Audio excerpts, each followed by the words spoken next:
എടാ കണ്ണാ,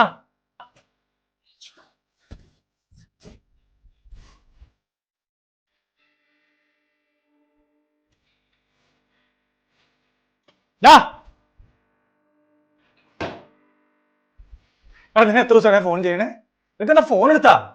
ബാക്കിയുള്ള ടെൻഷൻ അടിച്ച് ഉറങ്ങിയില്ല. നിനക്കൊന്നും അറിയണ്ടല്ലോ. താനേ എന്നെ കൂടുതൽ ആരെയും അന്വേഷിക്കാൻ നിൽക്കരുത്. എന്റെ കാര്യം നോക്കാൻ എനിക്കറിയാം കേട്ടാ. പിന്നെ എന്റെ തന്തയാവും നോക്കരുത് കേട്ടില്ല. എന്താ പറഞ്ഞേ? തർക്കുത്തരം പറയണത്. അവൻ വലുതായി കഴിഞ്ഞപ്പോ തർക്കുത്തരം പറയണത്. ഹലോ ഹലോ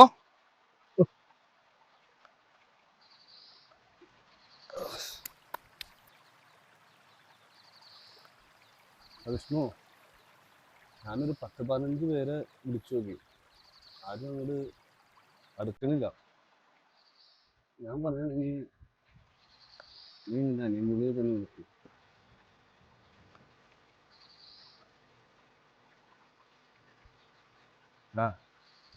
എന്റെ 16-ാമത്തെ വയസ്സിലാണ് ഞങ്ങളുടെ അച്ഛൻ മരിച്ചത്.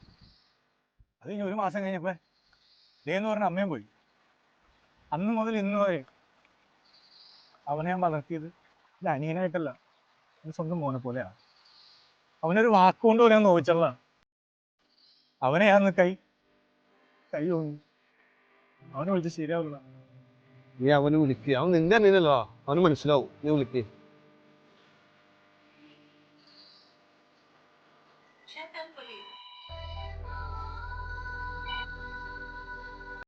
ഹലോ, എടാ കണ്ണാ, പറഞ്ഞോട്ടോ. നിനക്ക് വേണിച്ചോടാ. ഞാനേ പെട്ടെന്ന് നീ അങ്ങനെ പറഞ്ഞപ്പോ എൻ്റെ കയ്യിൽ നിന്ന് പോയി. എന്നില്ല നീ എൻ്റെ അനിയനല്ലേ? മോനെ എന്നോട് ക്ഷമിക്കൂലേ? കേട്ടോ. എന്നോട് ക്ഷമിക്കടാ മോൻ. ഞാൻ പറഞ്ഞ പോലെ ചെയ് മോനെ.